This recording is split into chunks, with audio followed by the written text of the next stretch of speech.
नमस्कार. आता छान वाटतं, आता वाटतं माझ्या महिला इकडे आलेल्या आहेत. महिला दिन जवळच येतोय 8 मार्चला. या निमित्ताने पूर्व संध्येला अत्यंत सुंदर असा हा कार्यक्रम अहमदपूर येथे ज्या उपविभागीय अधिकारी मंजुषा लटपटे, तहसीलदार पांगारकर, आमचे नगरपालिकेचे मुख्याधिकारी, BDO या सगळ्यांनी मिळून हा सगळा महिला शक्तीचा जागर या ठिकाणी अरेंज केला आहे. आणि या निमित्ताने मला खरंच खूप आनंद होतोय की मी इतक्या सगळ्या महिलांशी आपल्याशी संवाद या ठिकाणी साधू शकत आहे. प्रत्येक श्वास, प्रत्येक क्षण या ज्यांच्या कुटुंबियासाठी, ज्यांच्या मुलांसाठी आणि ज्यांचं भविष्य घडवण्यासाठी घडवतात, त्याच्यासाठी अपार कष्ट करतात, अशा माझ्या तुम्ही सगळ्या हिरवण्या. आणि अरे टाळ्या वाजवा ना तुमच्यासाठी बोलते. आणि व्यासपीठावर बसलेल्या सुद्धा हिरवण्या तुम्ही बघत आहात. इथे बसलेलं हे स्टेज इतकं पॉवरफुल स्टेज आहे. 2 अर्थाने मला नेहमी वाटतं की महिला दिन हा जास्तीत जास्त पुरुषांसमोर बोलला पाहिजे. कारण आपण काय करतो, महिला दिन म्हणजे महिलांसमोरच बोलतो, त्यांच्यावर किती अन्याय होतो, त्यांना किती त्रास होतो, अरे त्यांना माहिती आहे ना, जे करतात त्यांच्या समोर बोललं पाहिजे. पण जोक सपाट हा कार्यक्रमाचं वैशिष्ट्य मला असं वाटतं, हा कार्यक्रम अपार यशस्वी करण्यासाठी हे जे सगळे सहकारी आहेत, पुरुष सहकारी तिथे दिसत आहेत, इथे दिसत आहेत, इथे दिसत आहेत, आणि जे सगळे दिसत आहेत त्यांनी खूप कष्ट केले. त्यांनी हा कार्यक्रम खऱ्या अर्थाने समाजामधल्या आपल्या सोबतचे जे आहेत त्यांच्यासाठी हा यशस्वी होण्यासाठी केलाय. म्हणून आपल्या सगळ्यांचं सुद्धा या ठिकाणी अभिनंदन. आणि दुसरं महत्वाचं मला असं नेहमी वाटतं की सौंदर्य म्हणजे काय. तुम्ही खूप सुंदर दिसताय सगळ्यांनी. आता तर टाळा वाजवणार असतो, पण सुंदर कशा अर्थाने, तुमची साडी सुंदर आहे म्हणून, तुम्ही काहीतरी मेकअप केलाय म्हणून, तुम्ही चांगली वेणी घातली म्हणून, लिपस्टिक लावलाय म्हणून अजिबात नाही. माझ्या मते याच्यातली प्रत्येक स्त्री सुंदर आहे, व्यासपीठावरची आणि व्यासपीठासमोरची. कारण ती तिच्या कर्तृत्वामुळे, ती तिच्या घरातल्या योगदानामुळे आणि ती आत्मविश्वासाने आज समाजामध्ये पुढे जात असल्यामुळे तुम्ही सगळ्याजणी खूप सुंदर आहात. आज माझं व्यासपीठही खूप सुंदर आहे.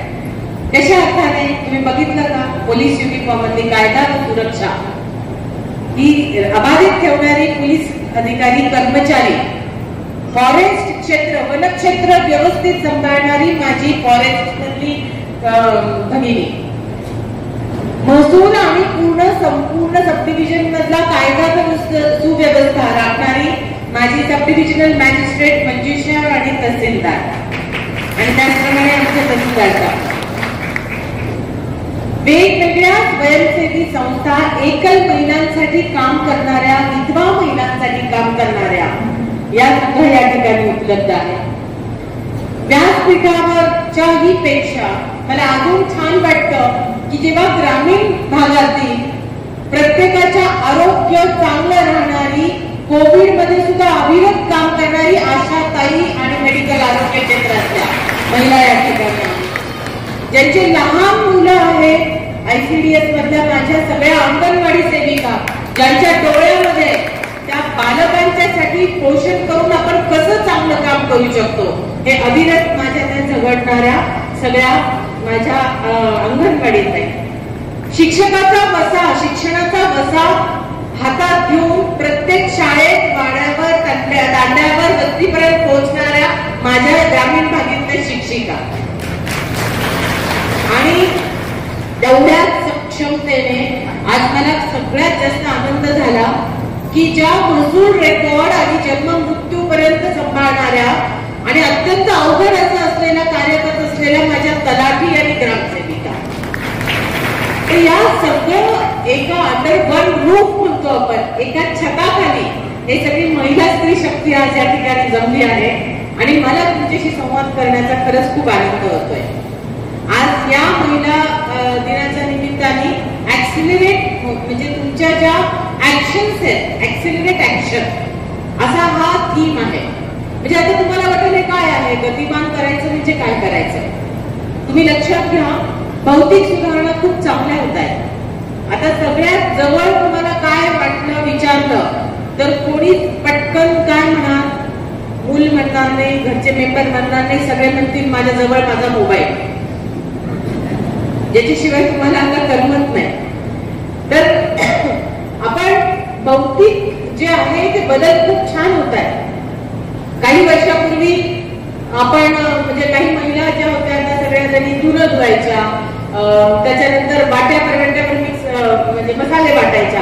आज सगळ्याची जागा काय कोणी घेतली आहे, मिक्सरने घेतली, तुमच्या वॉशिंग मशीनने घेतली, अजून तुमची पुढे झाले तर बऱ्याच गोष्टी आलेल्या आहेत.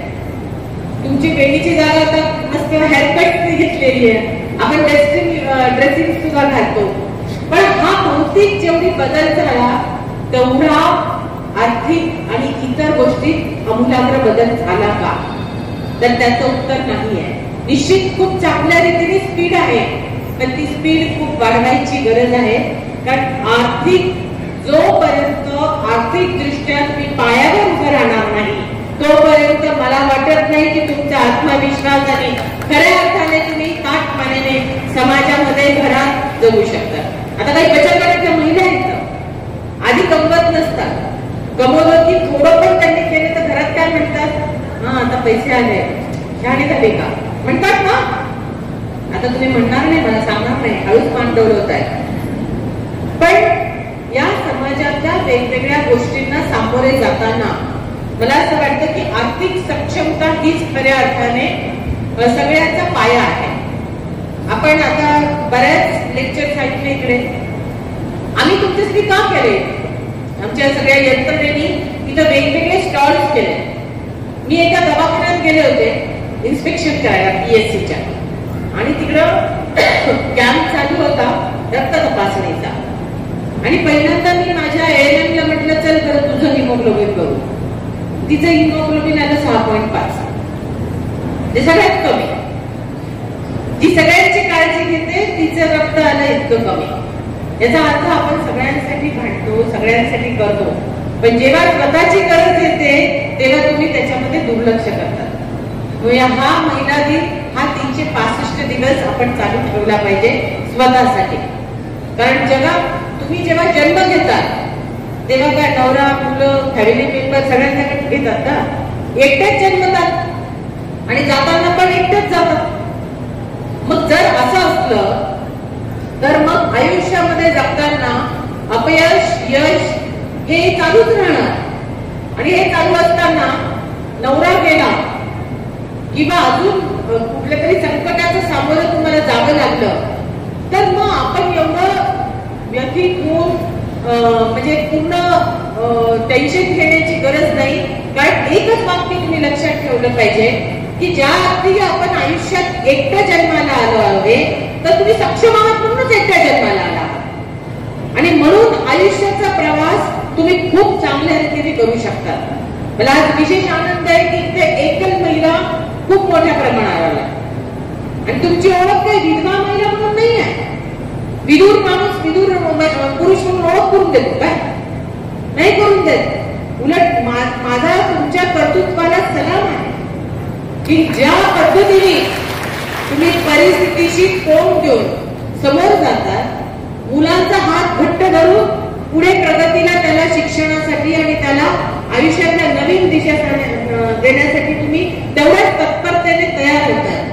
माझं तुम्हाला सगळ्यांना एक ठिकाणी सांगणार आहे, आज तुम्ही तिकडे एक फॉर्म भरा, म्हणजे या सगळ्यांचं डॉक्युमेंटेशन कर. जेवढ्या एकल महिला असतील, तुम्ही तुमचा व्यवसाय करत आहात, पण शासनाच्या अनेक योजना आहेत ज्या तुम्हाला माहीत असणं गरजेचं आहे. आज आमचा छोटासा प्रयत्न आहे की तुमचं हेल्थ या ठिकाणी चांगली राहावी तुमचं. कारण जर तुम्ही चांगल्या असल्या, तुम्ही सक्षम असल्या, तुमची तब्येत धडधाकट असली तर तुम्ही सगळ्या कुटुंबाची काळजी घेऊ शकता. 4 दिवस पलंगावर झोपा बरं आजारी आहे म्हणून, 5व्या दिवशी मिळतो का चहा पाणी तुम्हाला? तुम्ही महिन्याभर सगळ्यांची सेवा करतात घरातल्या, आणि म्हणून स्वतःसाठी तुम्ही तुमच्या तब्येतीची काळजी घ्यायची आहे.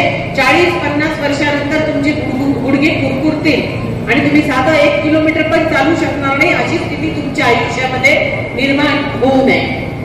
त्याचप्रमाणे इथं अनेक अजून स्टॉल्स लावले. घरकुलची चाव्या दिल्या मी तुम्हाला. घराचं स्वप्न हे दोघांचं असतं. तुम्ही स्वतः त्याच्यामध्ये सक्षम राहायला पाहिजे की घराचा नाव मालकासोबत तुमचं सुद्धा राहायलाच पाहिजे. असा GR आहे आणि त्याच्यामध्ये कोणाला ऑब्जेक्शन घेण्याची गरज नाही. घरी जाऊन भांडू नका बरं का सगळं. आता तुमचे नवरे किंवा तुमच्या घरातले मेंबर मला भांडायला येते, आता एकदमच हिरकणे होऊन आले आहे. पण एक लक्षात ठेवा, जसं तुम्ही स्वतःबद्दल जागरूक आहात, तुमच्या मुलांच्या प्रती जागरूक आहात, तुमच्या सासू सासऱ्यांच्या प्रती जागरूक आहात, घरातल्या प्रत्येक गोष्टीसाठी जागरूक आहात, तसंच तुम्ही स्वतःसाठी सुद्धा तुमच्या नाव मालकी हक्कात येण्यासाठी सुद्धा तुम्ही जागरूक असलं पाहिजे. जेणेकरून रात्री 12 वाजता भांडण झाले तर कोणी तुम्हाला म्हणू नये की हे घर माझं आहे, तुम्ही तुझ्या घराच्या बाहेर जा. तुम्ही तेवढंच राखून म्हटलं पाहिजे माझं सुद्धा. पण हा अधिकार तुम्हाला तेव्हाच बहाल होईल जेव्हा तुम्ही त्याच्याप्रती कॉशियस असाल. आपण एक मोहीम सुरू केली आहे, पालकांनी सांगितली अधिकाऱ्यांनी किंवा 8A मध्ये तुमची घरांचं नोंद असणं, 7-12 मध्ये मालकी हक्कात तुमची नोंद असणं, तुमच्या घरासमोर मालकाचं नाव असतं, खूप चांगली बाब आहे, ओळख आहे. पण त्या मालकाच्या घराच्या बाजूला जर भाग्यश्री कुलकर्णी, जर सुनीता कांबळे असं पण नाव असेल तर ते घर जास्त सुंदर दिसेल, असं नाही का? म्हणून आता जाऊन स्वतःची घरासमोर पाठी लावा. किती जणी लावणार? अरे किती जणी लावणार? एक पाठी लावू शकत नाही तुम्ही स्वतःसाठी. एक साडी कमी घ्या येणाऱ्या प्रत्येकाला आणि त्यांना घरी जाऊन सांगा, आम्ही काय प्रॉपर्टी हिस्सा मागणार नाही, घराच्या बाहेर नाव लावलं म्हणजे आम्ही फक्त स्वतःची ओळख देतोय.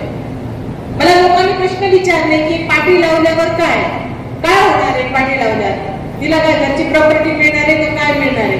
अरे आमच्या बायकांना प्रॉपर्टी नकोच आहे, त्या प्रॉपर्टीसाठी जगत नाही, त्या दुसऱ्याच्या समाधानासाठी जगतात, दुसऱ्याच्या आनंदात स्वतःचा आनंद शोधतात. तर तिची ओळख नको ना?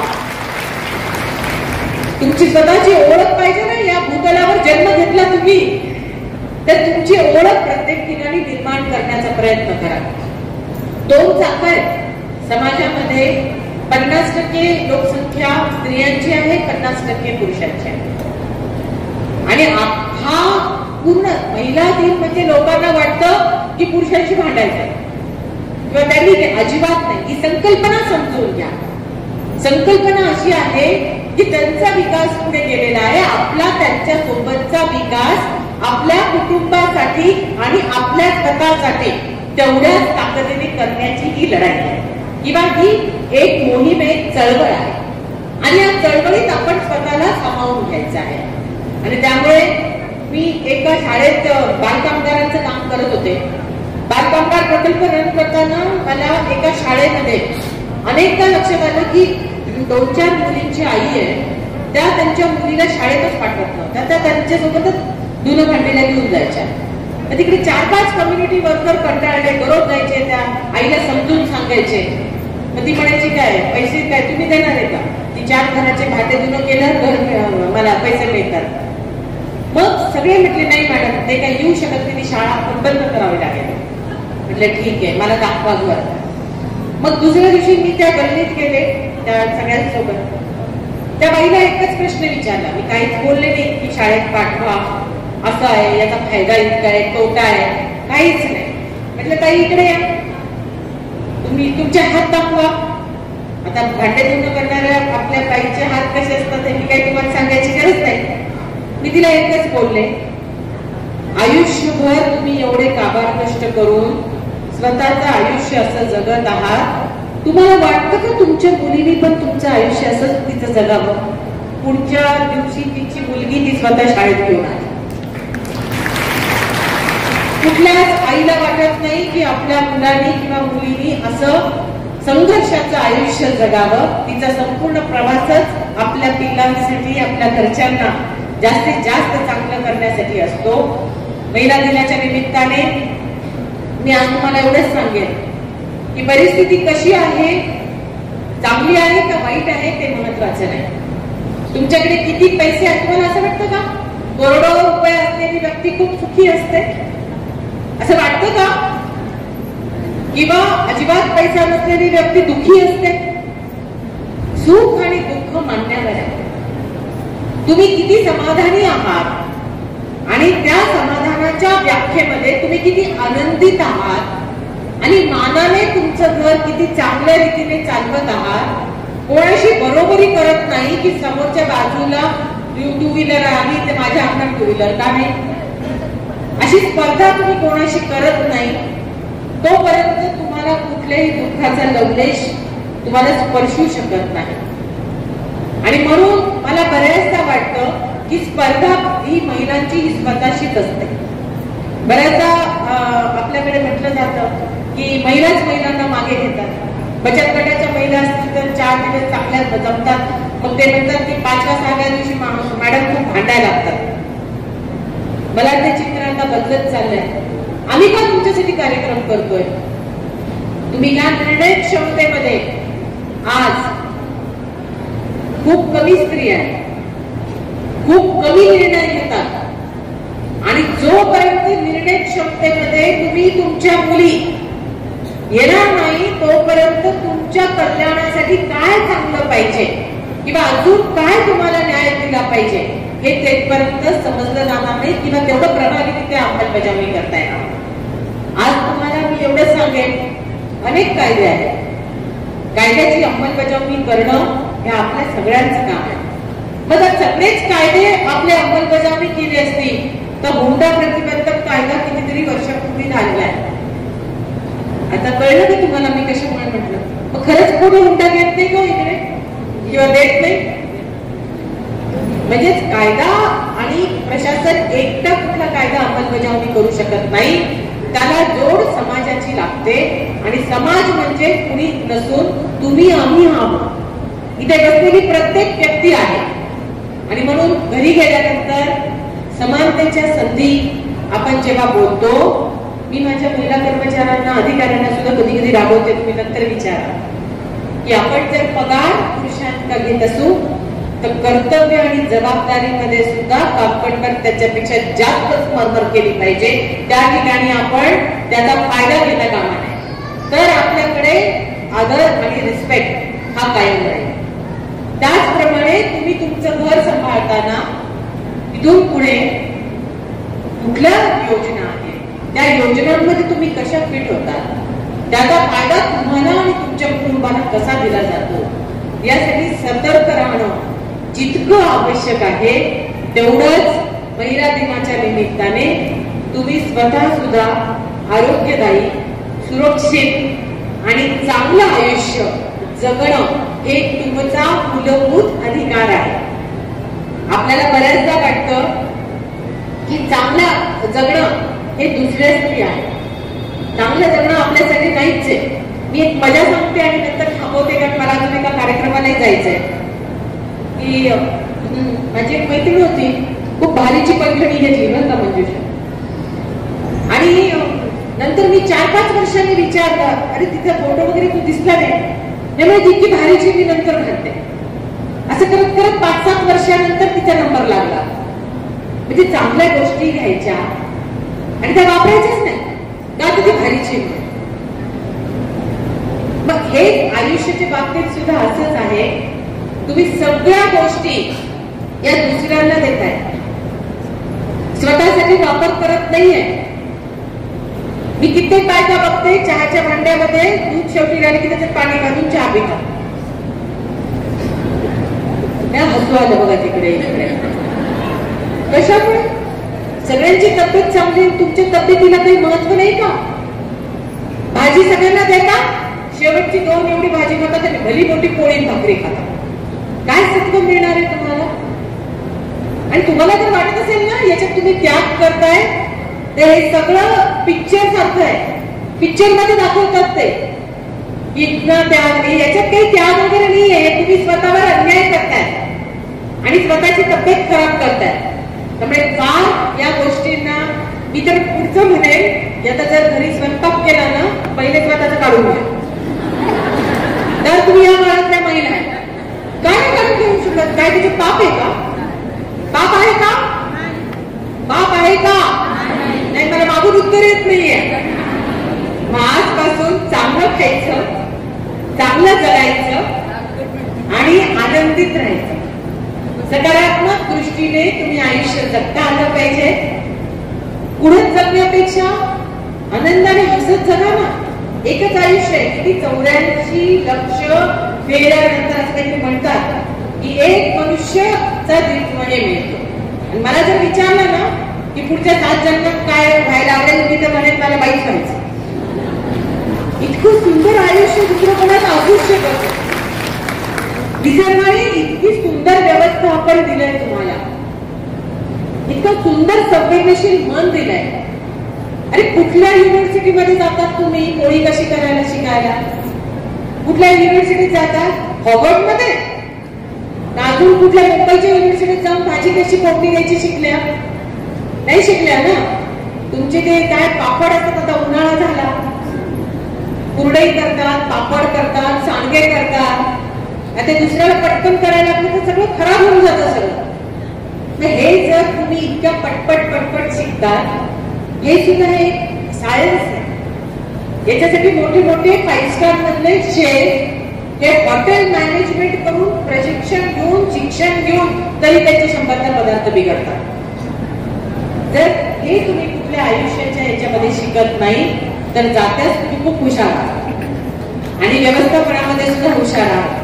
त्यामुळे मॅनेजमेंट ही तुम्हाला शिकवायची गरज नाही.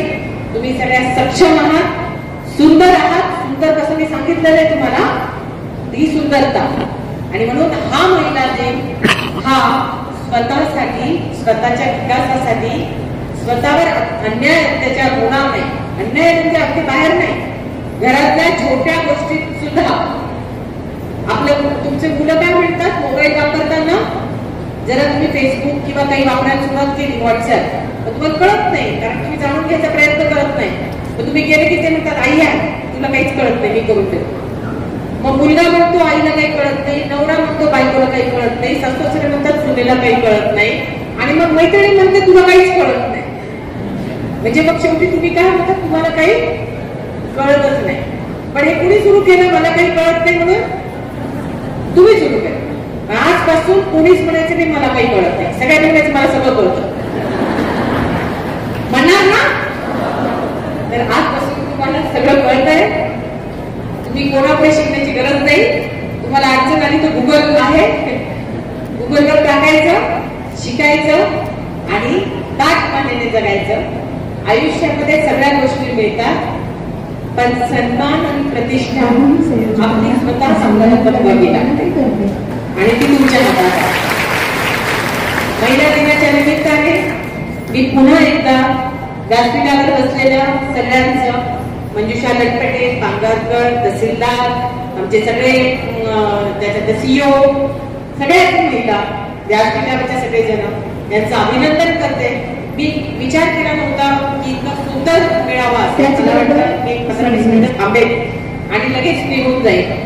इतक्या मोठ्या प्रमाणावर महिला सगळ्याकडनं आलेल्या आहेत. या महिलांच्या अपेक्षा आहेत आपल्याकडनं, प्रशासनाकडनं, की इथे या ठिकाणी त्यांच्या ज्या माफक अपेक्षा असतील, कुठल्या अडचणी त्यांनी भरलेल्या आहेत, कृषीच्या स्टॉलवर भरलेल्या आहेत, आरोग्याच्या स्टॉलवर भरलेल्या आहेत, त्याच्यात पंचायत समितीच्या स्टॉलवर भरले आहेत. माझं सगळ्यांना सांगणार आहे त्या फॉर्म मधल्या जे त्या कायद्यामध्ये बसतात 15 दिवसामध्ये त्यांना त्याच्या फॅसिलिटी द्या. तर खऱ्या अर्थाने आपला महिला दिनाचा हा उद्देश साध्य होईल. मॅडम पण आहे तिकडे, एकल महिलांसाठी खूप चांगलं काम करतात. मला डेटा पाहिजे. जर हे सब आणि बघा कसं असतं मी सांगते, माझ्याकडे किती सब डिव्हिजन आहे? 5 सब डिव्हिजन. पण जिथे महिला सब एसडीओ आहे, तहसीलदार एसडीओ आहे, त्यांनीच महिला जागतिक महिला दिनाचा पहिला कार्यक्रम कुठलाही आदेश, सर्क्युलर आणि मी न सांगता अरेंज केला.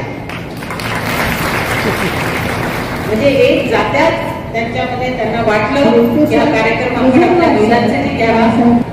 जी महिला स्वतः वर जाताना दुसऱ्या महिलेचा हात घट्ट धरून तिला त्या चळवळीमध्ये, त्या नेटवर्क मध्ये आपल्या सोबत ओढते, तीच खरी महिला आहे असं मला वाटतं. आणि म्हणून आजपासून तुम्ही तुमच्या प्रती, जर तुम्ही काम करत असेल, तुमच्याकडे सरकारी बाई असेल, तुम्ही शेतात जात असाल, ती शेतकरी माझी महिला असेल, ज्या पण तुमची यथाशक्ती आहे त्या शक्तीच्या अनुरूप तुम्ही त्या महिलेला, त्या मुलीला त्या ठिकाणी मदत करा. एक काल एक ऍक्सिडेंट झाला अष्टम या ठिकाणी येताना मी स्पॉट बघितला. त्यामध्ये एका फक्त त्यांनी हेड करते की त्यामध्ये जी मुलगी होती तिचं लग्न ठरलेलं आहे आणि तिचं दुर्दैवाने ऍक्सिडेंट झाला आणि हात गेला. तर बाहेर आल्यानंतर तिचे आई वडील खूप रडत होते, सासू सासरे पण होते, मुलाचा वाढदिवस म्हणून ते घेऊन येत होते भेटायला. मी बाहेर आल्यावर मला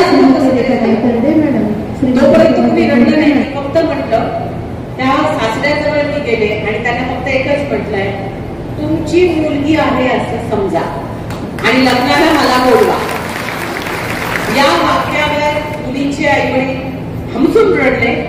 पण आयुष्यामध्ये असे अनेक प्रसंग येतात, मला माहित नाही ते काय कधी लग्न वगैरे, पण असे अनेक प्रसंग आयुष्यामध्ये तुमच्या सगळ्यांच्या समोर घडत असतात, ज्यावेळेस फक्त तुमचा शब्द, तुमची छोटीशी कृत्य आणि तुम्ही घेतलेला पुढाकार त्या व्यक्तीच्या आयुष्यामध्ये आणि त्यांना मिळणाऱ्या प्रेरणेसाठी मोठं योगदान देतं. एक कधी आयुष्यात विसरू नका आणि त्या पद्धतीने काम करा. पुन्हा एकदा महिला दिनाच्या शुभेच्छा आणि खूप चांगली प्रगती करा अशी अपेक्षा करते. धन्यवाद. आवाज बहुजनांचा.